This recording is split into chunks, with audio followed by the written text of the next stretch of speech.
Boleh kita mulai insya-Allah.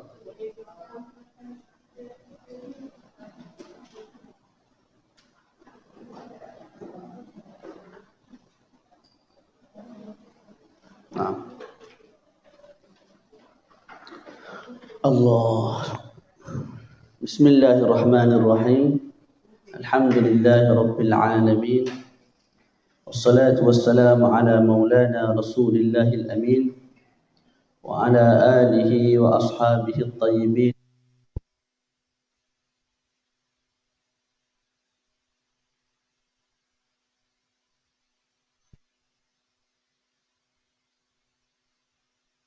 التذكر والتذكير والنفع والانتفاع والإفادة والاستفادة والحث على التمسك بكتاب الله وسنة رسوله صلى الله عليه وآله وسلم والدلالة على الهدى ابتغاء مرضاته وثوابه وقربه سبحانه وتعالى.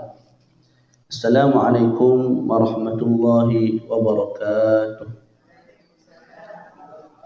Alhamdulillah, marilah sama-sama kita memanjatkan dan merafakkan rasa syukur kita kepada Allah Subhanahu wa taala kerana dengan limpahan kurnia-Nya kita masih diberi kesihatan tubuh badan yang baik, akal fikiran yang sejahtera, keluarga yang bahagia, diberi kecukupan dalam menjalani hidup sementara di dunia ini, dan diberi nikmat keamanan sehingga ke hari ini.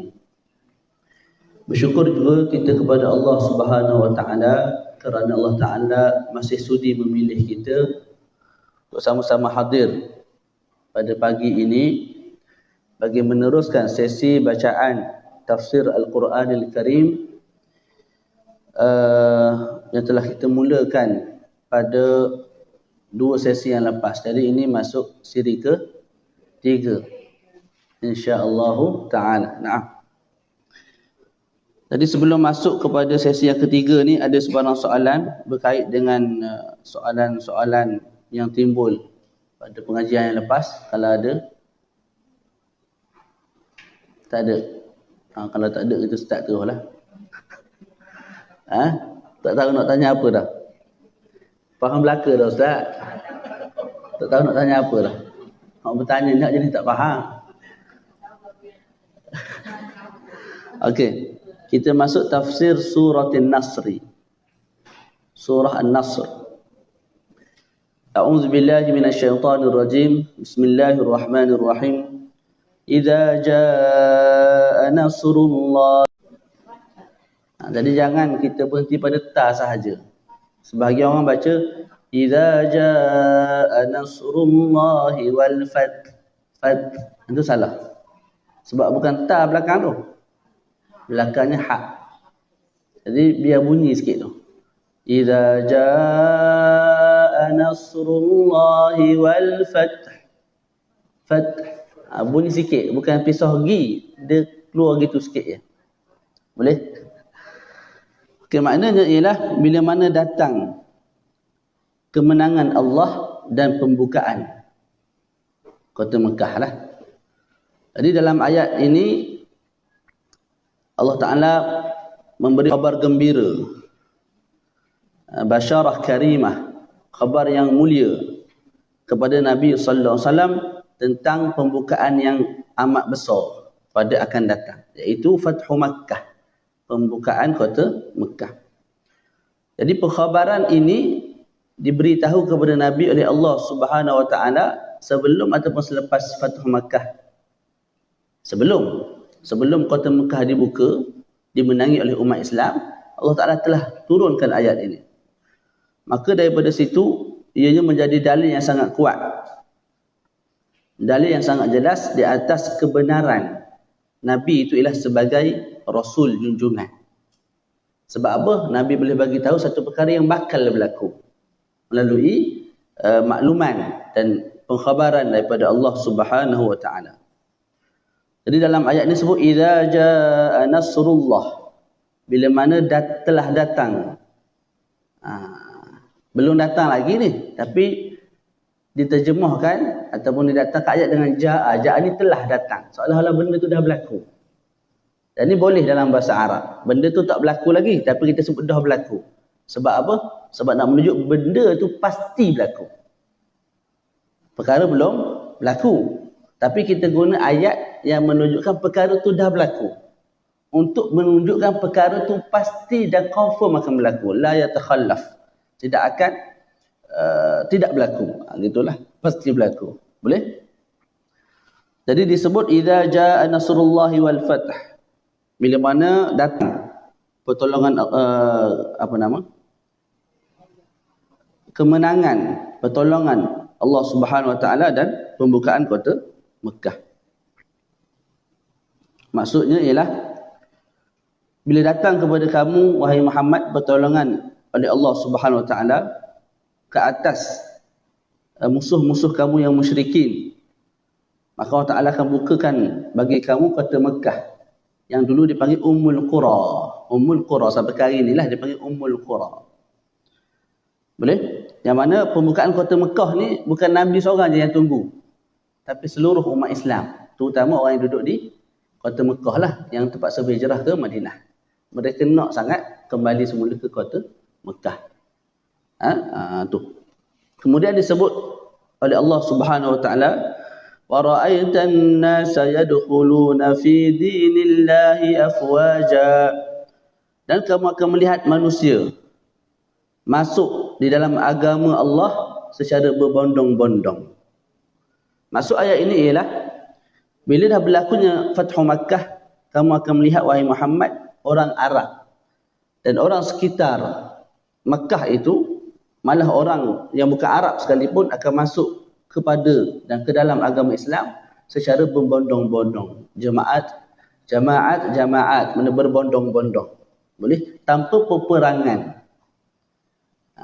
Masuk tanpa peperangan. Nah. Fasabbih bihamdi rabbika wastaghfir innahu kana tawwaba. Ini pun sama bacaan. Kalau perasan lepas wastaghfirhu ada hu, maka kurang tepat kalau kita hanya baca begini, fasabbih bihamdi rabbika wastaghfir. Salah, ada ha belakang tu. Jadi yang comel, yang molek, yang tepat macam mana? Fasabbih bihamdi rabbika wastaghfir. Bunyi ha tu. Boleh? Naam. Innahu kana tawwaba. Jadi kat sini fasabbih, pujilah olehmu wahai Muhammad akan Tuhan kamu yang Maha Agung. Dan bersyukurlah di atas kemenangan pembukaan kota Mekah yang Allah Taala telah kurniakan kepada kamu. Sabbih bihamdi rabbik. Pujilah, bertasbihlah kepada Tuhanmu dan mohonlah ampun kepada Allah Subhanahu wa taala untuk kamu dan juga untuk umatmu. Itu maknanya. Kerana Allah Subhanahu wa taala rahmatnya sangat luas. Taubatnya, pintu taubatnya sangat besar. Keampunannya sangat banyak. Boleh. Jadi selepas Allah Taala nyatakan akan berlaku di pembukaan kota Mekah, dan Allah Taala nyatakan bila berlaku pembukaan kota Mekah, manusia akan masuk kepada agama Islam berbondong-bondong. Maka dengan nikmat tersebut bersyukurlah wahai Muhammad. Mintalah ampun untukmu dan juga untuk umatmu. Nah, surah ini dinamakan surah An-Nasr. Selain itu dinamakan juga dengan surah Al-Basyarah. Surah An-Nasr mana surah kemenangan. Surah Al-Basyarah maknanya surah Al-Bisyarah, surah khabar gembira. Sebab dalam surah ini Allah Ta'ala mengkhabarkan kepada Nabi dengan satu pengkhabaran yang baik, yang menggembirakan hati Nabi, iaitu pembukaan kota Mekah yang Nabi sangat cinta dan sayang. Juga dinamakan surah At-Tawdi'. Surah At-Tawdi'. Apa makna surah At-Tawdi'? Surah yang memberi isyarat Nabi akan meninggalkan umatnya. Tu surah At-Tawdi'. Jadi berapa nama surah ni? 3. Suratul Nasr, Suratul Bisyarah, Suratul At-Tawdi'. Nah, Dalam surah ini, sebagaimana kita sebut tadi, ada tambih isyarat tentang hampirnya kewafatan Nabi SAW. Bila mana turun surah ini, Nabi SAW bersabda kepada Sayyidatina Aisyah, Ummul Mukminin radhiyallahu anha, "Ma urahu illa qad hadara ajali." Nabi sebut, aku tidak anggap surah ini melainkan ianya menunjukkan dan mengkhabarkan ajal aku hampir-hampir tiba. Sebab apa? Sebab dah selesai kerja. Kota Mekah pun dah terbuka, syariat pun telah disampaikan. Lepas tu umat Islam pun hidup dalam keadaan aman damai. Maka tibalah masa untuk Nabi bertemu dengan Allah Subhanahu wa taala. Jadi selepas itu Nabi keluar kepada sahabatnya dan berkhutbah, yang kita panggil khutbah Hajjatul Wada'. Hajjatul Wada' maknanya haji yang Nabi akan tinggalkan pada sahabat. Maknanya itu last haji Nabi buat bersama para sahabat. Jadi dalam khutbah tersebut Nabi sebut apa? Innallaha khayyara 'abdan baina dunya wa baina ma 'indah fakhtara ma 'indallah.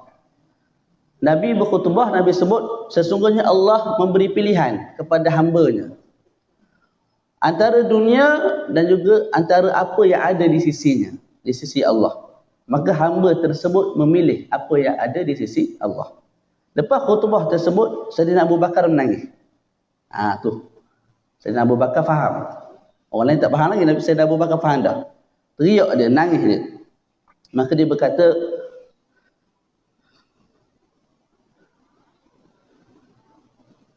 "Fadainaka bi anfusina wa abaina wa auladina ya Rasulullah."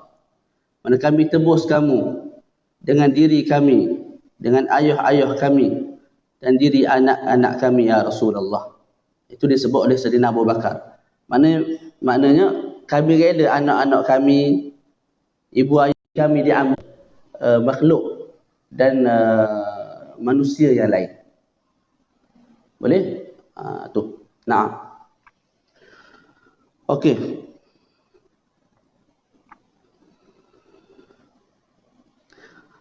Perawi hadis ini dia takjub. Sebab apa Sayyidina Abu Bakar menangis? Sedangkan Allah Ta'ala memberi pilihan kepada seorang hamba. Allah Ta'ala beri pilihan pada hamba itu sama ada nak pilih untuk terus hidup di dunia ataupun kembali ke rahmatullah. Jadi hamba tu tak disebut siapa dia. Jadi perawi hadis takjub. Kemudian selepas itu barulah Sayyidina Abu Bakar bagi tahu kepada mereka, kepada para sahabat yang maksud hamba dalam khutbah Nabi tadi ialah Nabi sendiri. Mana Allah Ta'ala bagi pilihan kepada Nabi sendiri, nak pilih dunia ataupun nak pilih akhirat. Maka Nabi telah memilih akhirat. Okey. Hadis sahih. Kemudian ada kisah lain diriwayatkan daripada Imam Ibn Abbas, Sayyidina Ibn Abbas radhiyallahu taala anhu, dia berkata, Umar radhiyallahu taala anhu memasukkan aku dalam mesyuarat bersama pemuka-pemuka yang dah berumur lah, yang menyertai perang Badar. Jadi Sayyidina Umar dalam pemerintahannya bila nak bincang satu-satu masalah, satu-satu isu, dipanggil Syekh Badr, maknanya sahabat-sahabat yang menyertai perang Badar yang dah berumur. Tapi dalam masa yang sama dia panggil aku juga, kata Ibn Abbas. Sedangkan ketika itu umur Sayyidina Ibn Abbas masih muda lah, masih muda. Jadi sebahagian daripada sahabat tu dia ada macam tak berapa nak senang lah. Dia kata pasal apa masukkan budak ni ke dalam majlis kita, dalam mesyuarat, dalam meeting kita ni. Sedangkan budak ni sama dengan umur dengan anak aku. Kenapa tak masukkan anak aku? Lebih kurang begitulah. Nah. Okey. Jadi Sayyidina Umar pun jawab, innahu min haitsu alimtu. Ibn Abbas tu sebagaimana kamu tahu. Maknanya ilmunya, waraknya. Dah. Okey, selesai kat situ. Lepas tu pada satu hari yang lain, macam biasalah, ada meeting, ada isu yang nak dibincangkan, dipanggil juga Ibn Abbas oleh Sayyidina Umar Al-Khattab.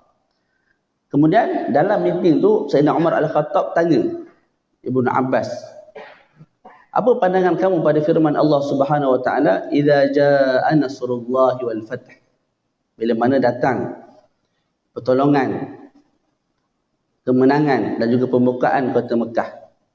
Jadi sebahagian daripada Asy-Syaikh Badr, daripada pembesar-pembesar ataupun sahabat-sahabat Nabi yang menyertai perang Badar yang ada dalam meeting, dalam mesyuarat itu, menjawab, maksud ayat itu ialah kami disuruh untuk puji Allah Ta'ala.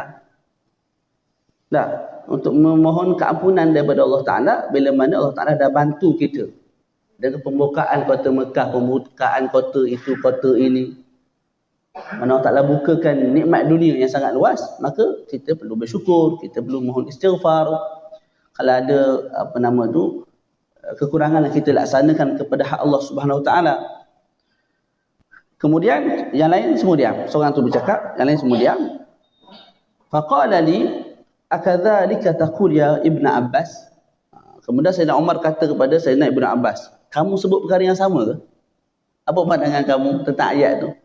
Maka jawab Ibnu Abbas, ayat itu, la ya Amirul Mukminin, aku bukan satu pandangan dengan beliau.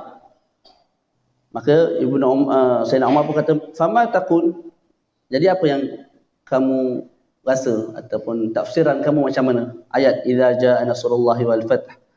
Maka aku pun berkata, Ibnu Abbas berkata, huwa ajalu Rasulillah, itu menunjukkan ajal Nabi Muhammad SAW hampir-hampir tiba. Boleh? Jadi ayat ni betul-betul lah menunjukkan kewafatan Nabi hampir-hampir tiba, sebab selepas saja Hajjatul Wada', lepas 80 hari, Nabi betul-betul dicabut nyawanya dan ditanam di mana? Di rumah Sayyidatina Aisyah lah. Sebab para Nabi ni ditanam di mana mereka meninggal. Tu. Boleh? Hari tersebut, iaitu hari kewafatan, merupakan hari yang sangat sedih. Sampai sebahagian sahabat tu macam hilang pedoman. Antaranya ialah Sayyidina Umar Al-Khattab. Kerana terlalu kasih, cinta dan sayang kepada Nabi, beliau berkata, lebih kurang maknanya, siapa yang mendakwa dan berkata Nabi telah wafat, maka aku akan pancung dengan pedang aku. Bukan tak percaya tak, dia macam kehilangan satu perkara yang sangat-sangat kita sayang. Sampai tak percaya. Cuma Sayyidina Abu Bakar As-Siddiq ketika itu masih dalam keadaan sangat kuatlah waras. Dia pun berkhutbah. Antara ayat yang masyhur yang beliau sebut, siapa yang menyembah Muhammad, maka Muhammad telah mati. Dan siapa yang menyembah Allah Subhanahu Wa Taala, fa innallaha hayyun la yamut, maka Allah Ta'ala tu sentiasa hidup dan tidak akan mati. Lepas tu barulah Sayyidina Umar tersentak. Hari itu hari yang sangat sedih. Dalam sebuah hadis riwayat Imam Tirmizi daripada Sayyidina Anas mengatakan, lamma kana al-yawmul ladzi dakhala fihi Rasulullah al-Madinata sallallahu alaihi wasallam, ketika mana hari Nabi masuk ke Madinah, adha'a minha kullu syai', hari itu semua terang benderang, semua seronok, semua happy, semua gembira hari itu. Falamma kana al-yawmul ladzi mata fihi adlama minha kullu syai', tapi pada hari Nabi wafat, hari itu gelap gelita. Gelap gelita di makna hari yang sangat suram, hari yang sangat sedih, yang sangat hiba. Wa ma nafadana al-aidi min dafni Rasulillah wa inna la fi dafnihi hatta ankarna qulubana. Dan disebut oleh sahabat, oleh Sayyidina Anas, kami ni masa kami menanamkan jasad Nabi pun kami dalam keadaan mengingkari hati kami, betul ke tak Nabi wafat. Sampai ke peringkat tu mereka macam tak percaya. Boleh? Alaihi salatu wassalam. Itu kita panggil cinta lah. Cinta dan kasih. Cinta dan kasih kepada Nabi merupakan satu ibadah, satu tanda keimanan. Sebab tu kita dapati para penyair memuji-muji Nabi. Itu pun sebenarnya tak capai pun sedikit daripada kesempurnaan yang ada pada batang tubuh Nabi. Jadi penyair-penyair ni cuba sedaya upaya, tapi tak capai pun sebenarnya kesempurnaan yang ada pada tubuh batang Nabi. Malah ada penyair yang sebut, aku puji Nabi ni menyebabkan syair aku jadi disukai, jadi orang minat. Maknanya, macam mana nak sebut syair aku ni asal tak mulia. Mana aku buat syair sebelum ni banyak dah. 10-15 syair dah. Tak, yang tu orang tak peduli pun. Orang tak buat lain, orang buat tak tahu je. Tapi syair yang ni Allah Ta'ala angkat disebabkan Nabi SAW. Boleh? Itu baginda Nabi SAW. Selesai kat situ. Surah An-Nasr. Pergilah ziarah Nabi. Ada rezeki pergi ziarah Nabi di bumi Al-Madinah Al-Munawwarah. Nah. Ada azam tak apa dah. Azam setiap tahun pergi kalau ada pitih. Nah, insyaAllah. Kemudian kita masuk surah Al-Kafirun. Surah Al-Kafirun. Al-Kafirun maknanya apa? Orang-orang kafir. Kafirun, seekor orang kafir. Kafirun ni 2 ekor. Kafiruna ramai ekor, banyak ekor. Boleh. Suratul Kafirun, surah Al-Kafirun. Bismillahirrahmanirrahim. Qul ya ayyuhal kafirun. Katakanlah wahai Muhammad, apa yang Allah Ta'ala suruh Nabi kata, ya ayyuhal kafirun, wahai orang-orang kafir. La a'budu ma ta'budun. Aku tidak menyembah apa yang kamu semua sembah. Ini surah yang mulia, surah yang menerangkan tentang tauhid yang sangat suci. Surah yang menerangkan tentang agama Islam ni sunyi dan suci daripada sebarang kesyirikan, sebarang penyembahan kepada berhala. Okey. Sebab apa turun ayat ni ataupun surah ini? Diriwayatkan sebab turunnya surah Al-Kafirun ialah puak-puak musyrikin ni datang jumpa Nabi. Datang jumpa Nabi apa? Nak buat perjanjian lah. Nak buat suluh perdamaian. Cumanya dalam perdamaian tu ada apa nama tu, permintaan yang kita sebut tak adil lah, dan sakhifah, jelek, buruk. Puak ni minta apa? Puak ni minta 1 tahun kami sembah Tuhan kamu, Allah. Tahun depan kamu sembah Tuhan kami. Bergilir begitu. Boleh. Jadi Nabi pun confirm tak terimalah. Maka Nabi sebut, ma'adallah an nusyrika billahi syai'a. Aku minta berlindung daripada Allah Ta'ala daripada menyembah dan mensyirikkan, menyekutukan Allah Subhanahu wa Ta'ala. Maka mereka putus asa tak. Mereka sebut fastaslim ba'da alihatina. Kalau hak tadi tak setuju ni, kita pindah nombor 2 pula. Kamu ambil lah seekor 2 ekor kami punya apa? Berhala ni, kemudian kamu tamassah, mana sentuh, macam seolah ambil berkat begitu. Kemudian kami akan membenarkan kamu dan kami akan sembah Tuhan kamu. Itu kata puak musyrikin. Jadi berhala yang kami ada ni ambil. Pak balik rumah ke, cium ke, sapu ke, tak kat badan ke, ambil berkat. Maka Nabi pun dengan tegasnya menolak perkara tersebut. Jadi Nabi tak sentuh langsung berhala, dan Nabi tidak memuji langsung berhala yang mereka sembah. Maka turunlah ayat ni. Lepas berlakunya peristiwa tu, turunlah ayat ni. Bila turun ayat ni, qul ya ayyuhal kafirun, katakanlah wahai Muhammad, hei puak-puak kafir, sesungguhnya aku tidak sembah apa yang kamu sembah. Turun ayat ni, Nabi pun pergi ke Masjidil Haram, Masjid Al-Haram, Masjidil Haram. Dan kat situ banyaklah penuh pemuka-pemuka Quraisy, pala-pala pengat lah, pemimpin-pemimpin besar ada di situ. Kemudian Nabi naik di tempat tinggi sikit, maka Nabi pun baca ayat ni. Qul ya ayyuhal kafirun, la a'budu ma ta'budun. Wahai orang-orang kafir, sesungguhnya aku tidak akan sembah apa yang kamu sembah. Tu. Boleh. Kemudian wala antum 'abiduna ma a'bud. dan tidaklah kamu menyembah apa yang aku sembah. Itu maksudnya. Wala antum abiduna ma a'bud. Dan kamu wahai puak-puak musyrikin juga tidak menyembah Tuhan aku yang aku sembah ketika mana aku sembahyang, iaitu Tuhan yang Maha Ar-Rahman, penyayang, pengasih. Malah kamu sembah apa? Berhala-berhala.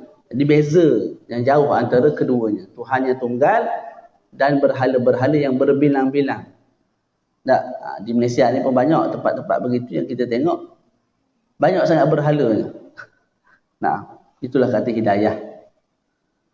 Pernah tak bila kita lalu tempat-tempat lagu tu kita sebut Alhamdulillah dalam hati. Dalam kita punya lubuk hati yang paling dalam.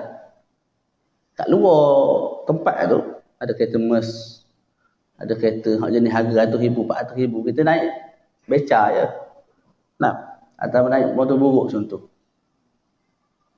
Bila kita tengok nikmat dunia Allah Ta'ala bagi pada kumpulan ini, tapi dalam keadaan kufur, macam tak boleh nak mikir. Ada PhD kadang tu. Kamu buat, tapi kamu sembah. Kamu buat guna tangan kamu, kamu sembah. Lepas tu kalau jatuh kamu repair, kamu sembah balik. Maknanya kalau duduk sejenak, kalau dapat hidayah sungguh, mesti tak akan sembah benda lagu tu. Tapi tu dikatakan hidayah. Hidayah. Nikmat yang sangat besar. Walaupun mungkin hidup kita susah, tapi selagi mana diberi hidayah, ketahuilah kita orang bahagia insya-Allah taala. Saya setakat ni lah tak berani nak memperkenalkan agama Islam kepada sahabat-sahabat yang tidak Muslim. Tak berani.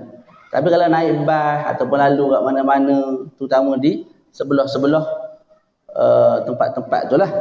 Tak, dalam hati ya Allah hidayah ya Allah untuk kumpulan ini. Doakan hidayah. Kadang-kadang kita kena rasa malu dengan geng-geng apa nama Bro Firdaus Wong. Tak, dia ada tim dia. Lepas tu siapa dia lagi? Jadi orang Cina baru peluk Islam ni, dia pula lebih cergas, lebih sungguh ajak orang lain masuk agama Islam.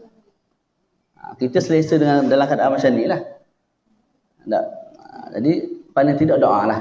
Bila lalu ke tempat tersebut, doa supaya Allah bagi hidayah kepada mereka. Naam.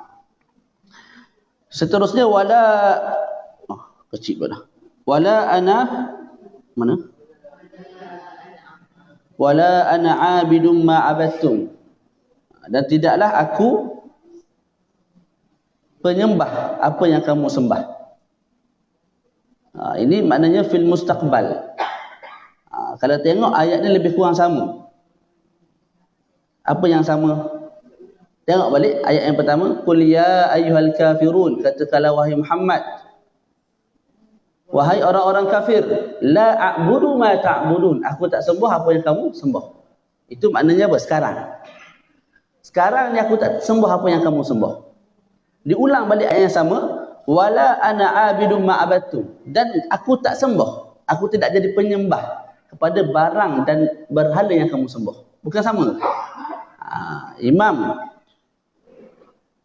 Bukhari dalam kitab tafsir beliau, dalam hadis lah, dalam hadis Sahih Bukhari dalam bab tafsir mengatakan la a'budu ma ta'budun wala ana a'budu ma abattum, tu berbeza. Yang pertama tu Nabi sebut aku tidak menyembah Tuhan kamu yang kamu sembah sekarang. Sekarang ni aku tak sembah apa yang kamu sembah. Ayat yang kedua, wala ana a'budu ma abattum, dan aku bukan penyembah apa yang kamu sembah, maknanya fil mustaqbal, pada akan datang. Maknanya Nabi nak sebut sekarang ke akan datang ke tak, aku tak akan sembah sama sekali Tuhan berhala yang kamu cipta dan kamu sembah. Itu maksudnya. Boleh?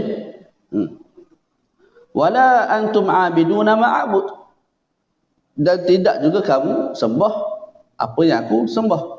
Lakum dinukum waliyadin, bagi kamu agama kamu, bagi aku agamaku.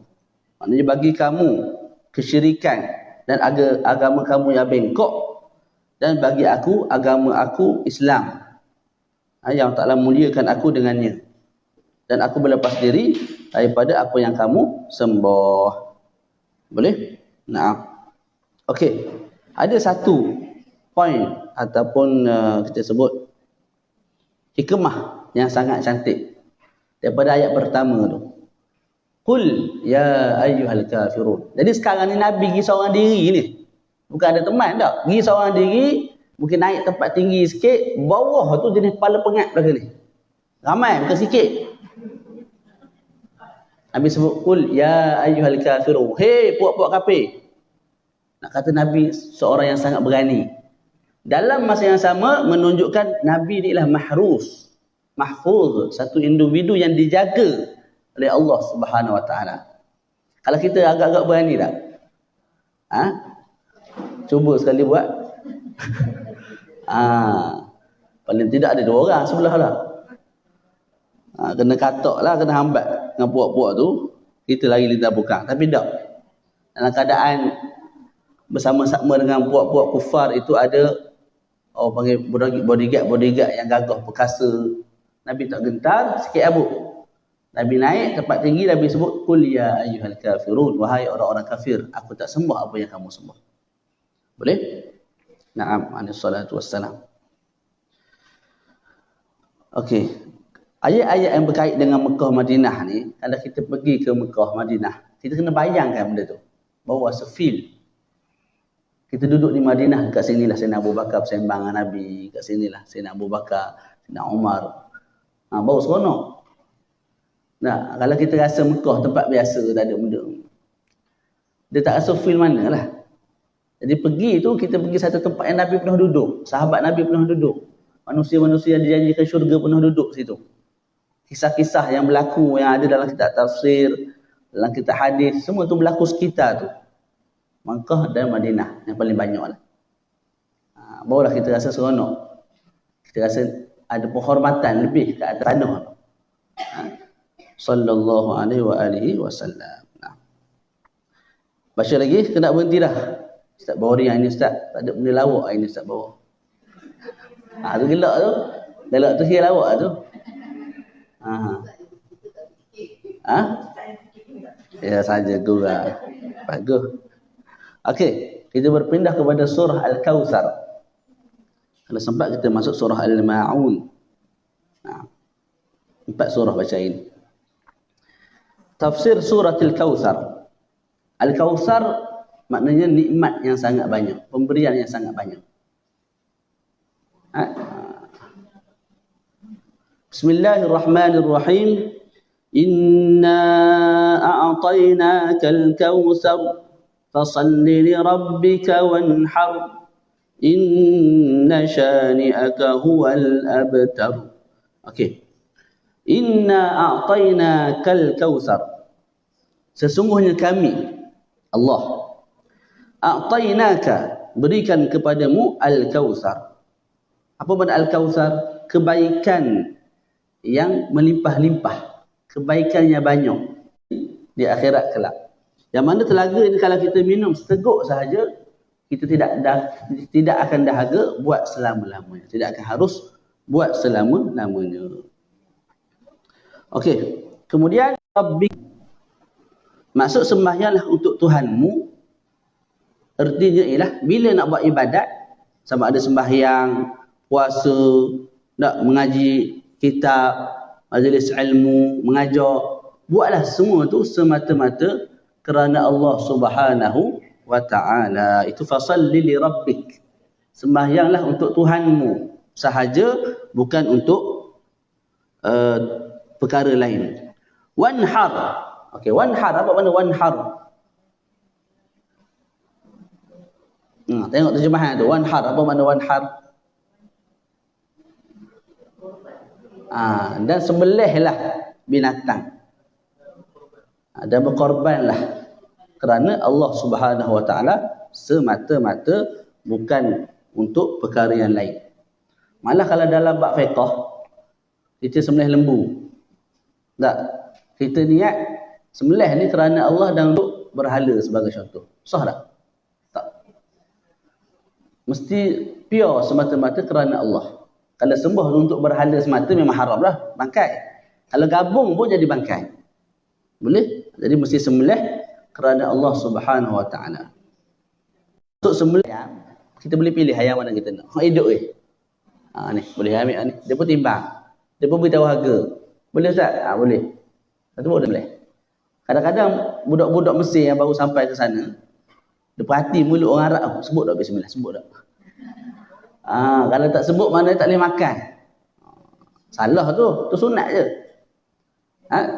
Yang penting sembelih tu kerana Allah Ta'ala, bukan kerana makhluk, bukan kerana berhala. Kalau tak jadi bangkai. Naam. Imam Al-Bukhari rahimahullahu ta'ala meriwayatkan dalam kitab beliau daripada Sayyidina Ibn Abbas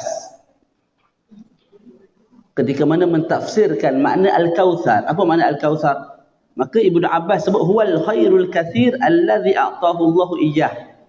Ini yang saya sebut tadi. Ibn Abbas, terjemah Al-Quran, mengatakan Al-Kawthar ialah kebaikan yang banyak yang Allah Ta'ala kurniakan kepada Nabi Muhammad. Okey. Qala Bishr rawi al-hadis qultu li Sa'id ibn Jubair. Maka Bishr iaitu perawi hadis ni berkata kepada Sa'id ibn Jubair, "Innan nasa yaz'umuna annahu nahrun fil jannah." Manusia mendakwa Al-Kawthar dalam ayat ini bermakna telaga dalam syurga. Maka Sayyidina Sa'id ibn Jubair sahabat Nabi berkata,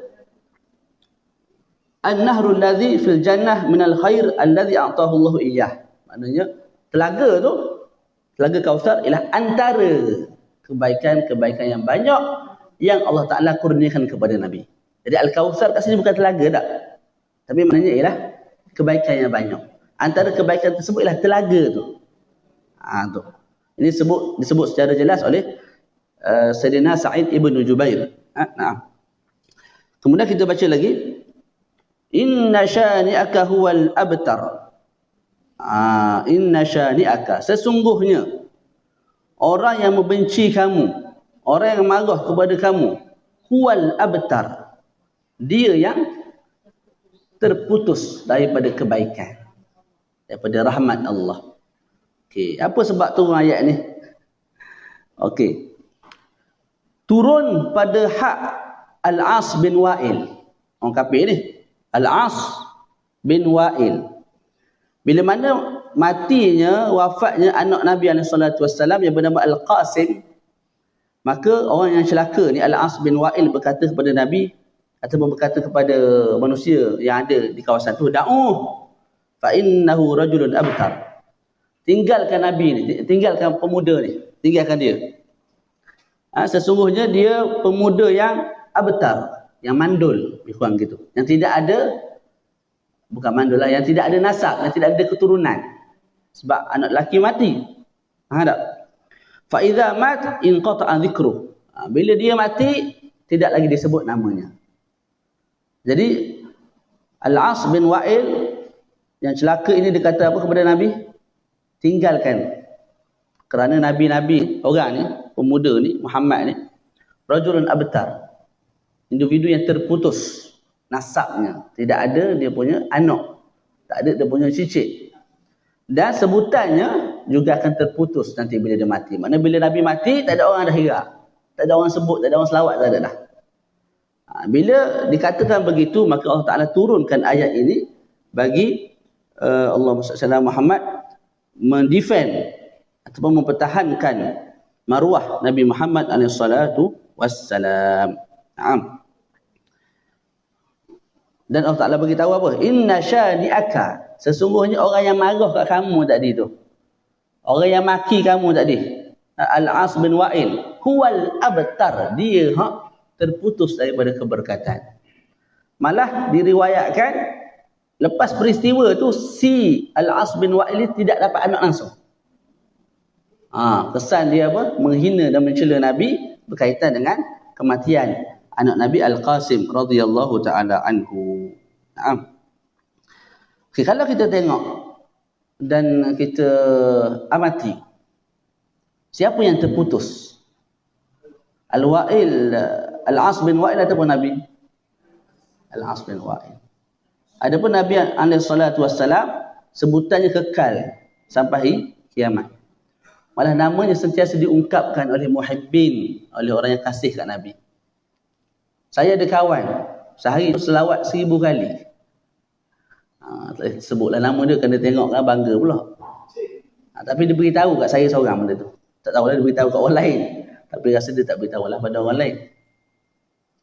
1000 sehari dia selawat ke atas baginda Nabi. Itu tak campur lagi nama Nabi disebut di atas mimbar, ketika mana orang azan.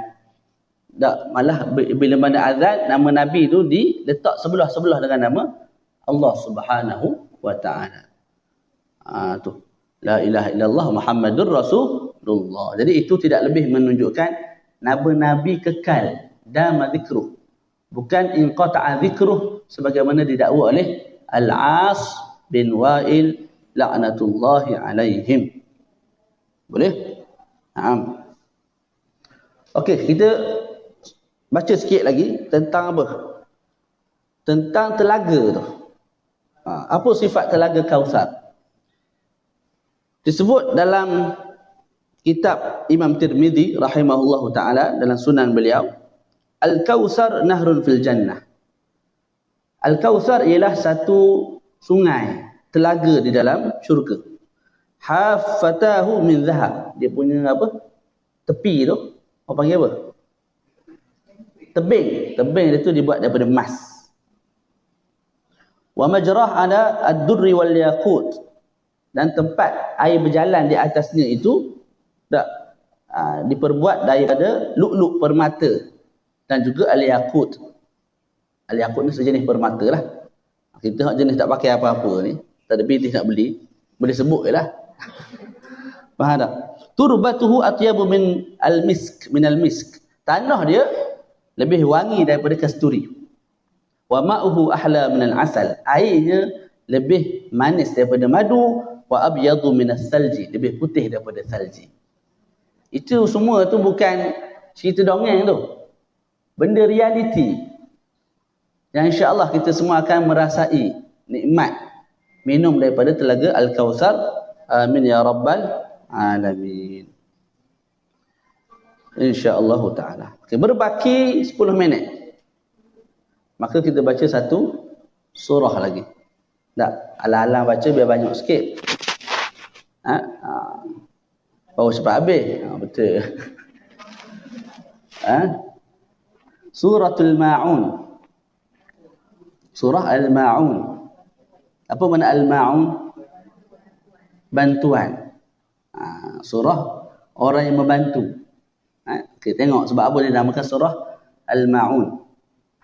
Bismillahirrahmanirrahim. Ara'aita alladhi yukadzibu bid-din. Ini maksudnya ara'aita alladhi yukadzibu bid-din.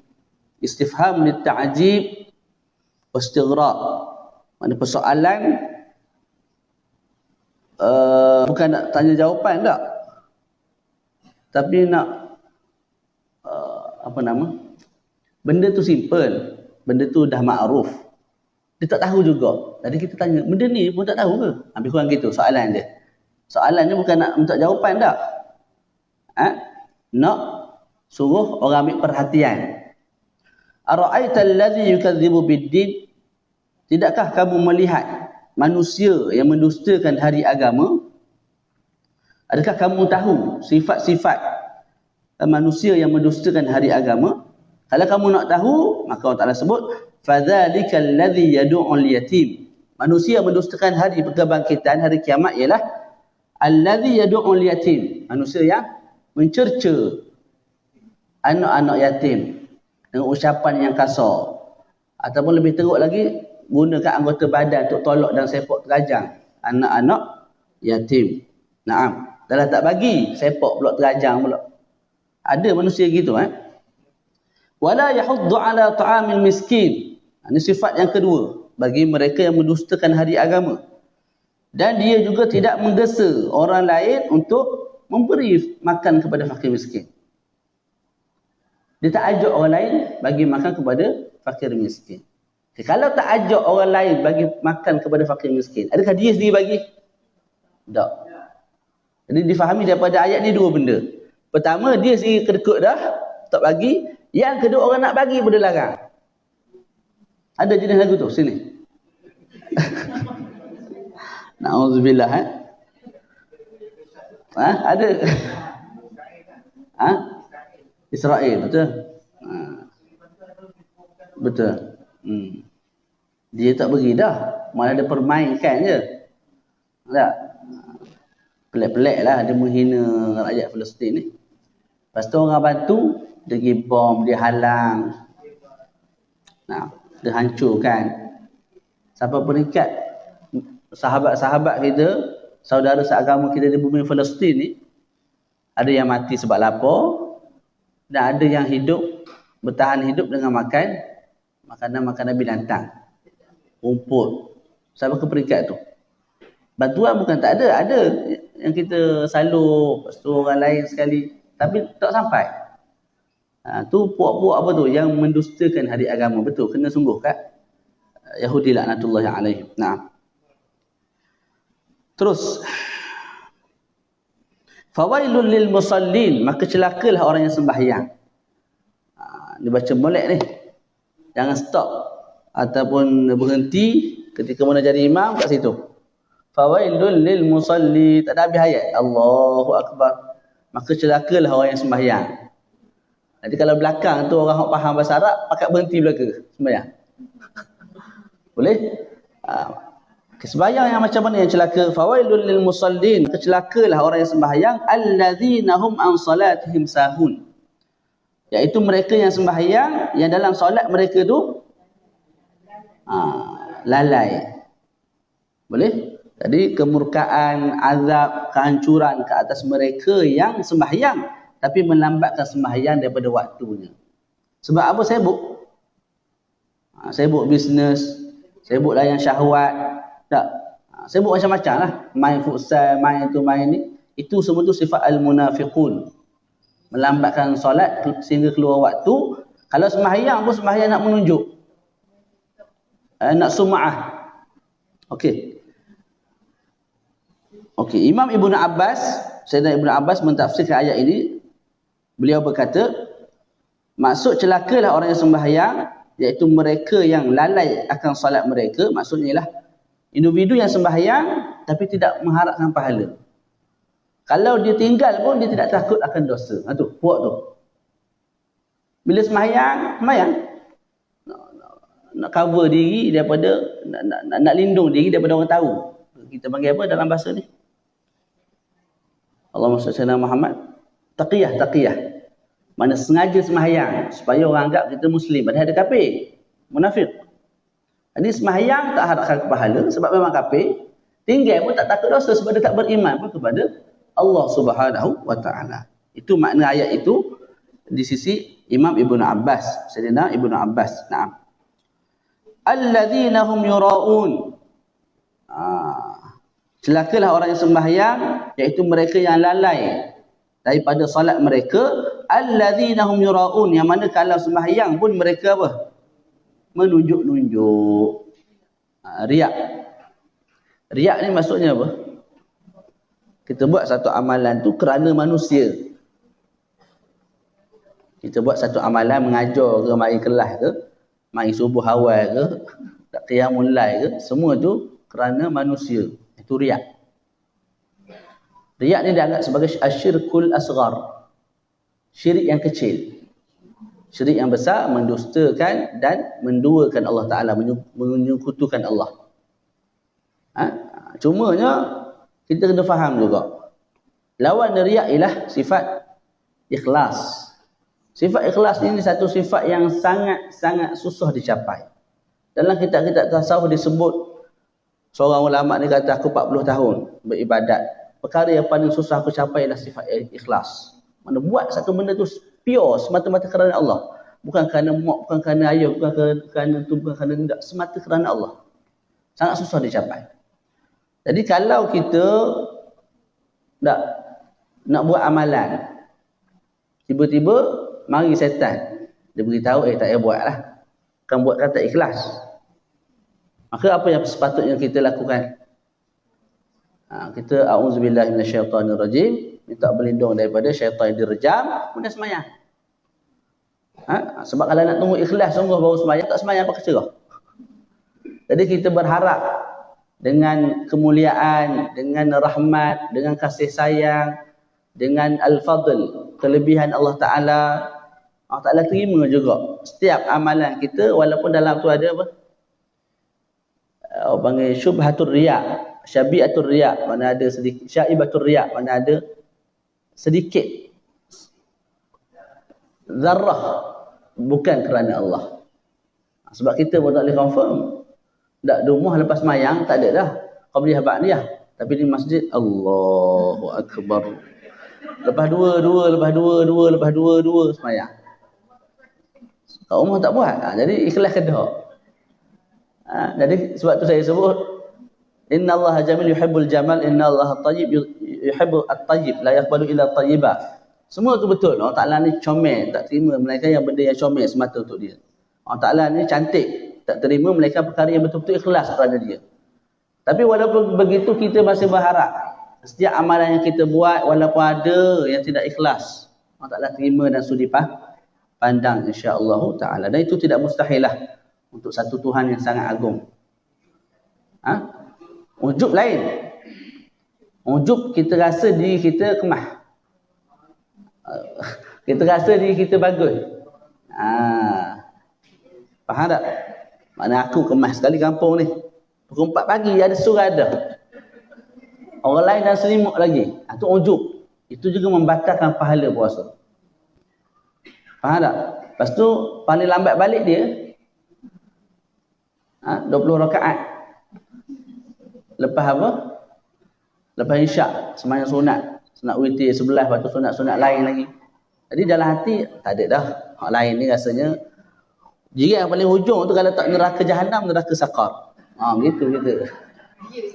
Mana aku seorang. Dalam kawasan ni aku seorang. Surga Al-Firdaus Al-A'la.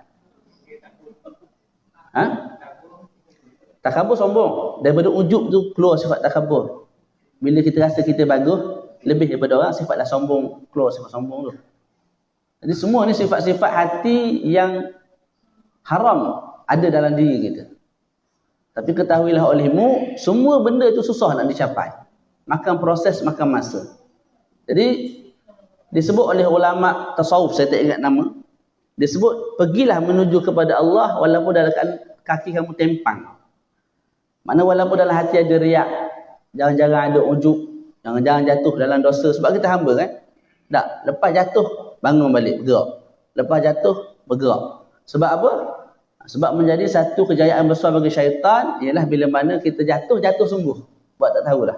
Terus kita berputus rahmat daripada Allah Ta'ala. Berputus harap daripada Allah Ta'ala. Itu kejayaan besar bagi syaitan.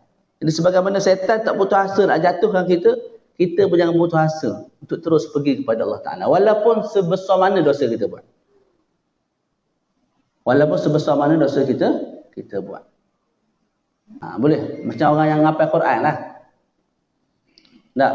Ngapal tu bapak yang susah dah. Nak ingat tu. Tapi nak lupa tu senang. Sebab apa? Tak jaga mata. Dah hari ni. Dia duduk di rumah. Kalau dia keluar, dia pergi mana-mana. Confirm nampak perempuan tak tutup aurat. Kalau tak pergi luar, handset. Nak tengok benda lain, nak tengok Tok Syekh. Atas Tok Syekh, bawah Tok Syekh telanjang. Faham tak? Handset begitulah. Tuk dan sekali keluarnya. Betul tak? Jadi, samalah. Sebagaimana syaitan tak putus asa untuk jadikan kamu lupa Quran, kamu pun jangan putus asa untuk terus mengingati Al-Quranul Karim. Hidup kat dunia ni gitulah. Kita orang biasa tu begitu. Jangan sesekali bila buat dosa walaupun dosa besar, kita putus harap. Tak, bangun. Bangun dan terus bergerak perlahan-lahan. Sama je, kita ustaz ke tak ustaz sama je. Hidup dunia hari ni bukan zaman salafus soleh 300 kurun pertama tu dah. Zaman hari ni masya-Allah tabarakallah. Ala kulli hal insya-Allah semua dalam kebaikanlah kita insya-Allah. Kemudian alladzina hum, kalau Arab Mesir za tu dia tukar zai. Arab Mesir, Arab yang orang lahjah bahasa kampung. Tak, za tu dia tukar dengan zai. Jadi kalau dengar tu Alhamdulillahi Rabbil Alamin Ar-Rahmanir Rahim Maliki Yawmiddin Iyyaka na'budu wa iyyaka nasta'in Ihdinas siratal mustaqim. Lepas tu siratal lazina. Dengar macam zina pula. Sebahagian Arab Mesir lah. Kalau Tok Syekh orang ngaji, za tu za lah, za. Tapi orang kampung, tak. Malah Tok Syekh sendiri bila dia cakap di pasar, dia cakap, orang panggil bahasa kampung, bahasa lahjat gitu. Logat. Za tu jadi zai. Kalau qaf jadi hamzah. Qaf jadi hamzah. Tu. Contoh dia. Contoh Baqarah, suratul Baqarah. Mereka baca suratul Baqarah. Cumanya kalau perkara-perkara tu perkara yang dimuliakan syarak seperti Al-Quran, itu jangan tak ubah. Jangan baca Al-Quran. Al-Quds. Tu Baitul Maqdis, itu tak ubah. Tapi ayat perkataan-perkataan lain yang tu diubah menjadi hamzah. Untuk mudah sebutlah, macam bahasa Kelantan, bahasa-bahasa lain tu, supaya sebutan tu mudah, leweh lagu tu tak, macam cantik. Macam tu melu. Yallah. Yang terakhir ialah alladzina hum yura'un. Iaitu mereka yang menunjuk-nunjuk dalam sembahyang, wa yamna'unal ma'un, dan menghalang orang lain buat kebaikan. Wa yamna'un tu mereka menghalang al-ma'un, orang lain yang buat kebaikan. Malah mereka ni menghalang walaupun kebaikan yang ingin dibuat tu benda yang simple je sebenarnya. Contoh, orang nak bagi pinjam kapok ke kepada orang lain, atau nak bagi pinjam al-qidr, kendi, nak bagi pinjam pensil. Yang tu puak-puak ni halang juga. Jangan. Tu nak kata apa? Sesat. Seteruk-teruknya, sesesat-sesatnya. Nah. Okey. Yang terakhir ialah kita baca sedikit dalam hadis riwayat Imam Muslim, Imam Bukhari daripada Nabi SAW. Nabi berkata, surah ini turun kepada munafiqun. Sebab tu Nabi sebut tilka salatul munafiq. Solat itu ialah solat orang munafik. Dua kali Nabi ulang. Solat itu solat munafik. Yajlisu yarqubus syams, mereka duduk, mereka perhatikan matahari.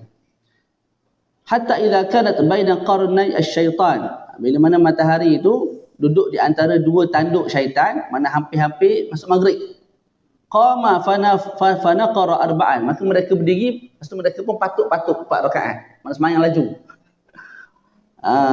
Dan mereka ni tidak mengingati Allah melainkan sedikit. Riwayat Imam Bukhari. Dan ada juga dalam Sahih Muslim. Okey, sebahagian ulama salaf mengatakan alhamdulillah. Segala puji bagi Allah, syukur ke Allah. Sebab ayat Quran ni sebut alladzina hum an salah. Bila sebut an, mana tadi ayatnya? Celakalah orang yang sembahyang. Iaitu mereka yang dalam terjemahan dia sebut apa? Dia terjemah lagu mana?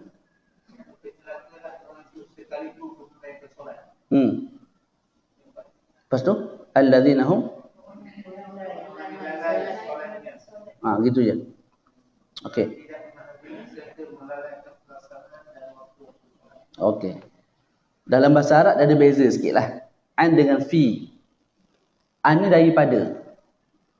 Disebut dalam Al-Quran, fawailul lil musalli, celakalah orang yang sembahyang, alladzina hum, iaitu individu-individu yang an daripada solat mereka lalai atau an. Bila an ni maksudnya tadi yang saya terang tadi, maknanya individu yang sengaja lambatkan sembahyang sehingga keluar waktu, iaitu solat orang munafik. Kalau kita sebut fi, maka maksudnya celakalah orang yang sembahyang, iaitu orang yang dalam solatnya lalai. Jadi sebahagian salafus soleh sebut alhamdulillah Allah Taala tak guna fi dalam Quran. Sebab kalau guna fi, maknanya celakalah orang yang sembahyang yang dalam solatnya lalai. Kita pun termasuk sekali celaka. Sebab apa? Sebab dalam sembahyang kita lalai. Dan nak cari orang yang tak lalai sungguh daripada awal sampai akhir, walaupun 5 minit, 4 minit sembahyang, susah. Faham tak? Jadi bukan maksud orang yang terlupa, orang yang sedikit cuai, itu celaka tak? Tapi orang yang melambatkan sembahyang. Orang yang ambil cakna sembahyang. Itu yang disebut sebagai fawailul lil musallin, celakalah kepada orang yang sembahyang. Nah. Dia cukup sekadar tu, insya-Allah. Untuk sesi akan datang kita sambung surah Quraisy, surah Al-Fil, surah Gajah, surah Al-Hamazah dan suratul Asr. Insya-Allah 4 surah. Ada sebarang soalan? Ke nak baca lagi? Macam tak cukup yang nampak. Ngantuk mata Ustaz weh. Nak tidur pula. Ada kelas pula? Kelas apa? Masya-Allah tabarakallah. 2 jam lah mana kelasnya? Sampai pukul apa? Tak apa, dah ada kerja buat dah, tak apa. Dah. Tinggal dulu, masya-Allah tabarakallah. Simpanan pun banyak dah tak? Nanti saya bagi nombor akaun insya-Allah. Jadi cukup sekadar tu. Sallallahu ala sayyidina Muhammad wa ala alihi wa sahbihi wa baraka wa sallam. Alhamdulillahi rabbil alamin. Assalamualaikum warahmatullahi taala wabarakatuh.